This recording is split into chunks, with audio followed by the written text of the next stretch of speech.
Good day, Mom and Sir. My name is Christine Man, 38 years old, and I have three children, 19 years old, daughter twins, and 16 years old, my son. I am a high school graduate, but I take a vocational course, housekeeping NC2. I have working experience before in Saudi Arabia for 2 years and Hong Kong for 4 years.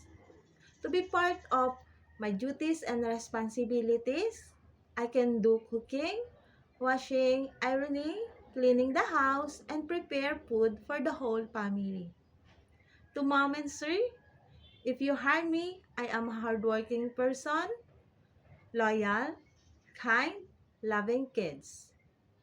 I hope you choose me and to be part of your family soon. God bless. Thank you, Mom and Sir.